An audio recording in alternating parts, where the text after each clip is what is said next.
할렐루야. 네, 우리 오늘 주의 성찬 두 번째 시간입니다. 지난 주에 우리가 1항부터 4항까지 내용을 살펴봤는데 다름 아니라 주의 성찬은 하나님께서 친히 제정하신 거룩한 예식이라는 거.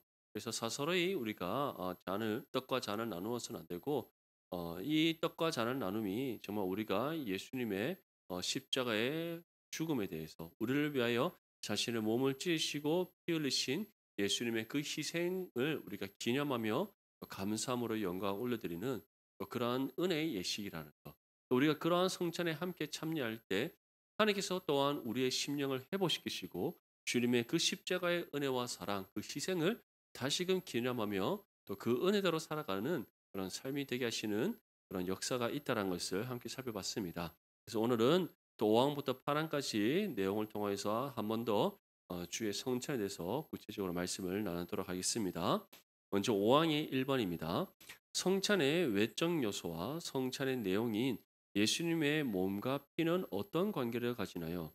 성찬의 외적 요소라는 것은 바로 떡을 나누고 잔을 나누는 것을 가리킵니다. 그것과 성찬의 내용인 예수님의 몸과 피는 어떤 관계를 가지느냐? 5항의 첫 번째 줄을 보면 오직 성례적으로만 십자가에 못 박히신 주님과 관계를 갖는다. 이 성례적으로만이라는 것은 하나님께서 우리에게 제정하신 이 예식으로서만 관계를 갖는 것이지 떡과 잔에 어떠한 효염이 있거나 떡과 잔이 실제적인 예수님의 그런 몸과 피를 의미하는 그런 관계는 아니다라는 것을 뜻하는 겁니다. 그래서 마태복음 26장 26절에서 27절 말씀에 그들이 먹을 때에 예수께서 떡을 가지사 축복하시고 떼어 제자들에게 주시며 이르시되 받아서 먹으라 이것은 내 몸이니라 하시고 또 잔을 가지사 감사하기도 하시고 그들에게 주시며 이르시되 너희가 다 이것을 마시라. 이처럼 성찬의 외적 요소가 예수님의 몸과 피와 어떠한 실제적인 관계를 가지느냐? 그렇지 않습니다. 영적인 의미로서 관계를 가지는 겁니다. 믿습니까? 그래서 떡은 주님께서 우리를 위하여 자신의 몸을 찢으신 것을 의미하는 것이요. 잔은 예수님께서 우리를 위해 십자가 위에서 흘리신 피를 의미하는 것입니다. 그렇다고 해서 떡과 잔 자체가 그런 살과 피라는 것을 뜻하는 것이 아니라 바로 그런 의미를 가지고 우리가 떡을 함께 나누고 잔을 함께 나눈다는 거예요. 그래서 우리가 떡에 참여한다, 잔에 참여한다라고 주님께서 표현을 하셨던 겁니다. 그래서 이것을 떡을 먹음으로 우리를 위하여 자신의 몸을 찢으신 예수님의 그 희생을 우리가 다시금 묵상하며 그 은혜에 감사하고 잔을 함께 나누고 마심으로써 우리를 위해 십자가 위에서 자신의 피 흘리신 주님의 그 십자가의 사랑과 희생을 우리가 기념하며 또 그 은혜에 감사함으로 영광 올려드리는 시간을 갖는 겁니다. 이러한 의미를 다시금 우리가 잘 마음에 새기고 또 이러한 의미 가운데 성찬에 참여할 수 있기를 소망합니다. 5항의 2번에 떡과 포도주의 본질과 성질이 성찬식에서 예수님의 피와 몸으로 바뀌나요? 그들에게 있나요? 자, 우리 두 번째 줄과 세 번째 줄을 보면 본질과 성질에 있어서 오직 그대로 떡과 포도주로 여전히 남아 있다. 지금 이번의 문제의 의미는 로마 가톨릭에서 말하는 화채설 또는 루터교에서 말하는 공제설처럼 이것이 그 자체로 예수님의 살과 피냐 아니면 이것을 먹음으로써 살이 되고 먹음으로써 피가 되느냐 전혀 그렇지 않다라는 겁니다. 그냥 떡이요, 그냥 잔일 뿐입니다. 믿습니까? 이것을 우리가 먹고 마심으로써 주님께서 우리를 위해 감당하신 십자가의 죽음에 대한 그 의미, 그 은혜를 묵상하는 것이지 그것이 먹었을 때 살이 되고 먹었을 때 피가 되고 또는 그 자체가 살과 피다? 그렇지 않습니다. 그래서 고린도전서 11장 27절에서 28절 말씀에 그러므로 누구든지 주의 떡이나 잔을 합당하지 않게 먹고 마시는 자는 주의 몸과 피에 대하여 무엇이다? 죄를 짓는 것이다. 이것을 다르게 의미를 부여하는 것. 이거 자체가 떡 자체가 예수님의 살이야. 포도주 자체가 예수님의 피야. 아니야. 이것을 먹었을 때 살이 되고 이것을 마셨을 때 피가 돼. 그렇게 서로이 잘못되게 해석하고 의미를 부여하여서 혼동하게 하는 것. 그것은 어떠한 것이다? 죄를 짓는 것. 믿으시기를 바랍니다. 그래서 사람이 자기를 살피고 그 후에야 이 떡을 먹고 이 잔을 마신다. 떡과 잔을 마신다는 것은 주님께서 우리를 위해 감당하신 그 희생제사, 십자가 위에서의 희생제사를 기념하며 그 은혜에 감사함으로 영광을 올려드리는 거룩한 예시, 그것이 성찬이다. 믿으시기를 바랍니다. 6항의 1번입니다. 로마 가톨릭의 성찬 개념인 화채설은 무엇인가요? 이것은 제가 벌써 몇 주에 걸쳐서 여러 차례 말씀을 드렸습니다. 6항의 첫 번째 줄에 보면 떡과 포도주의 본질이 두 번째 줄에 그리스도의 몸과 피의 본질로 변한다. 다시 말해 떡과 포도주 자체가 예수님의 몸과 피다라고 여기는 것이 화채설입니다. 그래서 로마 가톨릭의 화채설 2번에 이것에 대해서 어떻게 평가해야 되는가? 세 번째 주가 네 번째 줄에 보면 소위 화채설이라고 불리는 이 로마 가톨릭의 교리는 비성경적, 비성경적, 완전히 성경에서 우리에게 말씀하는 주님께서 우리에게 말씀하신 성찬과 반대된다. 그리고 네 번째 줄에 보면 여러 가지 미신과 엄청난 우상 숭배의 원. 우상 숭배가 무엇입니까? 미신은 무엇입니까? 거짓인 것, 아닌 것, 존재하지 않는 것, 다른 것, 틀린 것을 옳다 여기는 것. 떡과 포도주를 주님의 살과 피로 여긴다는 우상입니다. 그것을 우리가 먹고 마심으로써 주님과 같이 우리가 새롭게 날마다 변화된다고 믿는 것, 미신입니다. 아멘. 우리는 그 떡과 포도주를 먹고 마심으로써 새롭게 변화를 받고 새 피조물이 되는 것이 아닙니다. 예수 그리스도를 믿음으로 구원받음으로써 우리가 새롭게 거듭난 새 피조물이 되는 줄 믿습니다. 아멘. 구원의 은혜를 왜곡하는 겁니다. 이런 왜곡된 이 미신, 잘못된 신앙을 사람들에게 심기 위해서 떡과 포도주가 예수님께 실제적인 살과 피로 여기는 우상 숭배를 하도록 만들어 버리는 얼마나 잘못된 겁니다. 우리 모든 성도님들은 바로 이러한 잘못된 화채설과 같은 또는 루터교의 공제설과 같은 이러한 잘못된 성찬의 개념이 아니라 정말 어, 우리 개혁교회로서 가지고 있는 영적 임재성, 정말 이것을 먹고 마심으로써 주님께서 우리를 위해 감당하신 그 십자가의 은혜와 사랑을 다시금 묵상하고 그 은혜에 감사함으로 영광을 올리는 그런 영적 임재설의 성찬을 바르게 받아들이고 또 그러한 의미 가운데 성찬에 참여하는 거룩한 하나님 자녀 되시기를 간절히 소망합니다. 그래서 7항의 1번입니다. 성찬에 합당하게 참여하기 위해서는 어떻게 해야 합니까? 성찬에 합당하게 참여하기 위해서 7항의 첫 번째 줄을 보면 믿음으로 말미암아 내적으로 참여하며 실제로 그리고 참으로 참여한다. 믿음으로 참여하는 거예요. 믿음으로 우리를 위해서 주님께서 거룩한 화목제물로 자신을 들으셨다. 그로 인해 우리가 구원받았다. 그것을 믿는 것.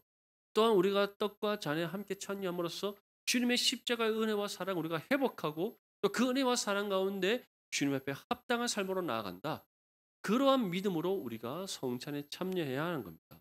그래서 고린도전서 11장 28절 말씀에 사람이 자기를 살피고 그 후에야 이 떡을 먹고 이 잔을 마셔야 돼. 자기를 살핀다는 것은 정말 내가 하나님 앞에 어떠한 신앙의 상태로 서 있는가? 내가 이 떡과 잔을 마시기에 혹시나 내 신앙의 양심에 거리낌은 있지 않을까? 만약에 그런 것들이 있다면 하나님 앞에 회개함으로써 해결함을 받고 성찬에 참여해야 됨을 바울이 전하고 있는 겁니다. 사랑하는 성도 여러분, 이처럼 우리는 거룩한 은혜의 예식인 성찬에 참여할 때 정말 우리를 세세히 하나님 앞에 살필 수 있어야 될 줄 믿습니다. 아멘. 그리고 성찬에 참여할 때는 우리를 위하여 십자가 죽음을 감당하신 그 예수님의 희생과 그 사랑에 감사하며 믿음으로 함께 참여하여 영광 올려드리는 거룩한 예식이 될 수 있기를 소망합니다. 7항의 2번에 장로교회의 성찬 개념인 영적 임재설은 무엇인가? 영적 임재설. 우리 두 번째 줄에 보면 영적으로 십자가에 못 박히신 그리스도와 그의 죽음에서 오는 모든 은혜를 받고 먹는 것이다. 다시 말해서 우리가 주님께서 우리를 위해 십자가 죽음을 감당하신 그 희생 제사의 의미를 우리가 믿음으로 받아들이고 묵상하는 가운데 우리가 떡과 잔에 참여하는 겁니다. 그래서 그 떡과 잔을 참여함으로써 우리를 위해서 몸을 찢으신 주님, 우리를 위해 십자가 위에서 피 흘리신 주님, 십자가의 죽음을 통해 우리의 죄의 문제를 해결하시고 우리를 구원하신 그 주님의 은혜에 감사함으로 영광을 올려드리고 또 주님의 그 은혜가 우리 가운데 다시 충만해 줄 수 있도록 기도하며 참여하는 것 그것이 바로 우리의 성찬이고 그러한 우리의 성찬 개념을 가리켜 무엇이다? 영적 임재설. 주님의 그 십자가의 은혜와 사랑이 다시금 우리 안에 회복되어지고 충만케 되는 그것이 성찬이 우리에게 주는 참된 의미자 역할이라는 겁니다. 그래서 우리는 그것을 가리켜 영적 임재설이라고 부릅니다. 그래서 정말 우리 개혁교회가 성찬을 이렇게 바르게 회복시키는데 걸렸던 시간이 1000년이 넘습니다. 로마 가톨릭에 의해서 이 1000년의 로마 가톨릭의 중세 교회 역사 가운데 성찬은 화채설과 같은 이 잘못된 성찬의 개념으로 왜곡되어졌고 그것을 루터가 공제설이라는 개념으로 돌렸지만 완전하게 바르게 돌리지 못했어요. 초대교회가 주님의 가르침을 따라 드렸던 이 영적 임재설에 입각한 성찬 이것을 누가 다시금 완전히 회복시켰는가? 바로 종교개혁자 존 칼빈이 이것을 완전히 회복시켰고 이제 우리는 존 칼빈의 또 그러한 개혁교회 후예로서 우리는 이런 영적 임재설에 입각한 성찬을 하나님께 드리고 있습니다. 우리가 성찬 의미를 더욱더 바르게 우리 마음이 되새기고 또 바른 믿음의 자세로 또 이 성찬에 참여할 수 있기를 바랍니다. 그래서 고린도전서 10장 16절 말씀에 우리가 축복하는 바 축복의 자는 그리스도의 피에 참여함이 아니며 우리가 떼는 떡은 그리스도의 몸에 참여함이 아니냐. 이처럼 축복의 자는 그리스도의 피에 참여하며 우리가 떼는 떡은 그리스도의 몸에 참여하는 것이지 주님의 그 희생에 우리가 함께 참여하여 그 은혜를 묵상하고 그 은혜의 감사함으로 영광 올려드리는 것이지 떡과 잔이 실제적인 예수님의 몸과 피가 되는 것이 아닙니다. 분명히 기억할 수 있기를 바랍니다. 신앙의 3번의 루터파의 성찬 개념인 공제설은 무엇인가요? 세 번째 주가 네 번째 주를 보면 이때 그리스도의 몸과 피가 떡과 포도주 안에 함께 혹은 아래에 물질적으로나 육체적으로 있는 것은 아니다. 이것은 영적 임재설에 관련된 내용입니다. 마지막 네 번째 줄을 보면 실제로 그러나 영적으로 신자들의 믿음에 임재한다. 어, 여기서 지금 공제설이란 것은 세 번째 줄과 네 번째 줄이 지금 얘기하는 것. 몸과 피가 떡과 포도주 안에 함께 혹은 아래에 물질적으로나 육체적으로 있는 것. 이것이 공제설입니다. 먹었을 때 육체적으로 예수님의 몸과 떡을 먹었을 때 그것이 실제적으로 물리적이고 물질적이고 육체적으로 예수님의 살로 변화되고 잔을 포도주를 마셨을 때 그것이 물질적으로 육체적으로 예수님의 피가 되는 그것이 공제설입니다. 떡과 포도주가 먹고 마시기 전에는 그냥 떡과 포도주인데 먹었을 때 예수님의 살이 되고 마셨을 때 예수님의 피가 된다. 그것이 공제설. 하지만 우리는 어떻다? 그렇지 않다. 영적으로 신자들의 믿음에 임재하는 그것이 바로 성찬의 참된 믿으시기를 바랍니다. 이게 바로 영적 임재설인 거예요. 영적 임재설. 신자들의 믿음, 영적으로 신자들의 믿음에 주님의 그 십자가의 참된 의미가 새겨지고 임하는 그것이 영적. 하지만 공제설은 어떻다? 몸과 피가 떡과 포도주 안에 그리고 혹은 아래에 물질적으로나 육체적으로 실제적으로 우리 가운데 주어진다라고 믿는 것이 공제설입니다. 그렇다면 왜 루터는 하체설에서 공제설로 완전한 영적 임재설을 돌리지 못하고 왜 공제설이라는 이 어중간한 중간의 위치에 밖에 성찬의 의미를 회귀시키지 못했는가? 루터 또한 원래는 어떠한 사람이었죠? 로마 가톨릭의 사제였어요. 그냥 사제가 아니에요. 장차 앞으로 로마 가톨릭을 이끌어갈 아주 수제이자 수제였던 사람. 그가 루터였어요. 만약에 종교개혁을 일으키지 않고 계속 로마 가톨릭의 사제로 갔다면 루터는 교황이 되고도 남을 만큼 아주 가톨릭 안에서 뛰어난 인재 중의 인재였어요. 근데 그러한 루터가 면죄부에 대한 잘못된 이 교리에 대해서 어 그가 어 의문을 갖기 시작했고 그 문제점을 하나하나씩 발견하기 시작합니다. 그런 가운데 독일에서 자기가 또 사제이자 또 사제들을 양성하는 신학교의 교수로서 학생들에게 로마서를 가르치는데 그 로마서를 가르치면서 로마서 1장 17절 말씀 복음에는 하나님의 의가 나타나서 믿음에 이르게 하나니 오직 의인은 믿음으로 말미암아 할례라 함과 같아. 구원은 믿음으로 온다. 그 사실을 깨닫게 되었다. 그런데 그렇다고 해서 루터가 로마 가톨릭이 틀렸다, 잘못되었다 이렇게 생각했을까요? 아닙니다. 로마 가톨릭이 이러한 면죄부라는 잘못된 제도를 만들어서 로마서 1장 17절을 몰라서 그렇다. 이 참된 이 진리를 몰라서 그렇다. 그래서 로마 교황이에게 위텐베르그 성당 앞에 95개조 방방문을 묻히는데 이것은 가톨릭이 이러한 잘못이 있다, 틀렸다 이러한 것이 아니라 로마 가톨릭이 개혁되어지고 다시 새롭게 어 로마 가톨릭이 바른 신앙의 길로 가기 위해서는 이렇게 해야 됩니다라고 그 95개의 내용들을 적었던 겁니다. 이것은 곧 로마 가톨릭 교황이 지금 이런 면죄부에 대한 제도도 모르고 있고 또 사제들이나 이런 주교들이 말씀을 제대로 가르치지 않고 있다는 것을 모르고 있을 거야. 그래서 이런 일들이 일어날 거야. 내가 그것을 로마 교황께 알려서 바로잡아야 되겠어.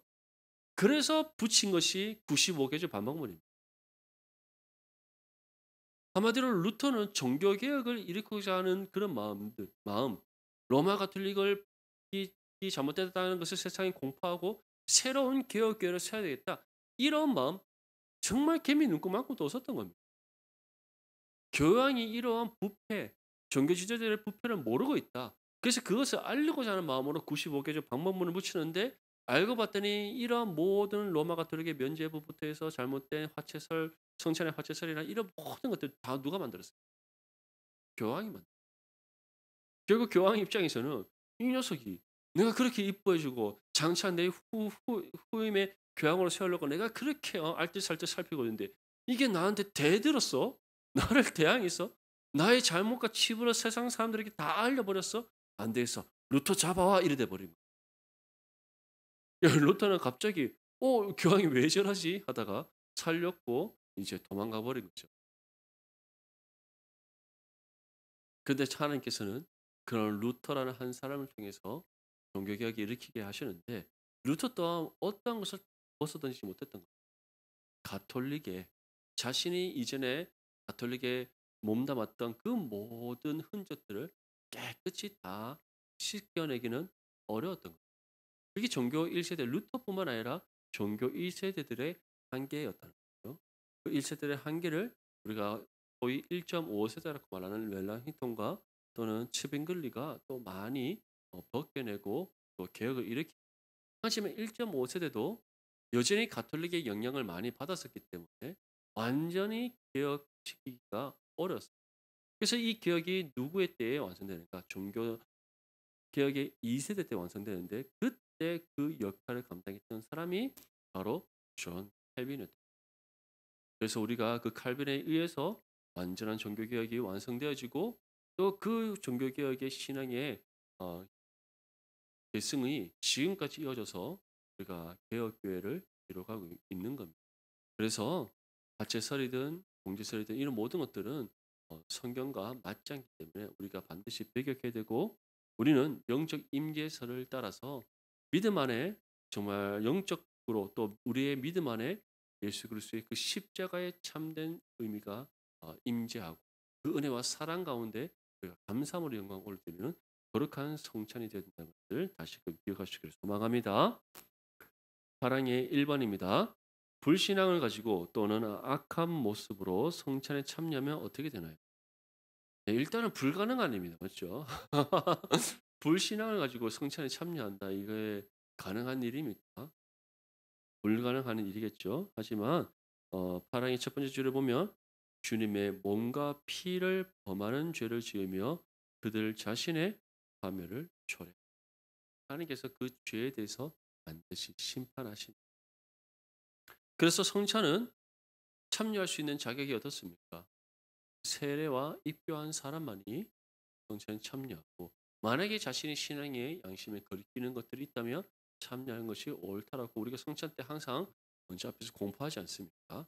그래서 분명한 성찬에 참여의 자격의 기준이 있고 또 결코 불신앙이나 또는 신앙의 양심에 거리끼는 그런 상황 속에서 성찬에 참여할 수 없다는 것을 기억하시길 바랍니다. 고린도전서 11장 27절 말씀에 보면 그러므로 누구든지 주의 떡이나 잔을 합당하지 않게 먹고 마시는 사람, 합당하지 않게 불신앙을 가지거나 악한 모습 또는 잘못된 성찬에 참여하는 그 모든 것들이 어떤 것이다? 주의 몸과 피에 대하여 죄를 짓는다. 그래서 우리 모든 성도님들은 정말 거룩한 성찬에 거룩한 심령으로 참여하는 거룩한 하나님의 자녀들 되시길 소망합니다. 마지막으로 사랑이 2번입니다. 신자라 할지라도 어떤 상태에 있으면 참여할 수 없나요? 사랑의 두 번째 줄에 보면 무지하고 불경건한 상태로 남아있는 동안에는 이 거룩한 신비에 참여할 수 없고 참여가 허락될 수 없다. 다시 말해서 내가 신앙의 양심에 거리낌이 있고 성찬에 참여하기 이전에 나의 삶이 정말 하나님 앞에 하나님과 떠나 있거나 그 관계가 멀어져 있거나 하나님과 바른 신앙의 관계 속에 있지 않다면 참여하지 않는 것이 옳습니다. 괜히 참여했다가 더욱더 나의 양심의 신앙의 거리낌과 가책이 느껴져서 그것으로 인하여서 우리가 하나님을 원망하거나 또는 그것이 우리에게 다른 또 영적인 고통으로 안겨질 수도 있기 때문에 언제나 우리는 경건한 심령으로 또 거룩함으로 참여함이 옳다 믿으시기를 바랍니다. 네, 그래서 고린도전서 11장 28절 또 반복적으로 나오는 말씀인데 우리 마지막으로 한 번 더 읽어보겠습니다. 시작. 사람이 자기를 살피고 그 후에야 이 떡을 먹고 이 잔을 마실지니. 그래서 우리는 항상 우리를 잘 살필 수 있어야 됩니다. 여기서 살핀다 할 때는 무엇을 의미하지? 말씀과 기도로 늘 깨어 있으라. 말씀과 기도로 깨어 있어야 하는데 어떻게 우리 살핍니까? 맞죠? 주님과 동행하지 않고 주님과 가까이지 않으면서 어떻게 우리 자신을 살필 수 있겠습니까? 그 불가능한 일인 겁니다. 그래서 성경은 반복적으로 주의 안에 거하라, 주와 항상 함께하라, 이리하여 날마다 쉬지 말고 기도하라, 주여로 하나님의 말씀을 묵상하라. 계속해서 우리에게 말씀하고 있는 겁니다. 그래서 언제나 말씀과 기도로 깨어 있고 정말 말씀과 기도로 깨어 있는 것뿐만 아니라 정말 그 말씀과 기도 가운데 우리를 잘 살펴서 하나님 보시기에 합당한 믿음의 삶을 살아갈 수 있기를 간절히 소망합니다. 이럴 때 우리가 성찬에 참여할 때도 거룩한 심령으로 참여해서 성찬에 참여할 때마다 주님의 그 십자가의 은혜와 사랑이 충만해지고 그 은혜 가운데 감사함으로 영광 올려드리는 저와 여러분들의 삶이 될 수 있기를 주님의 이름으로 축복합니다.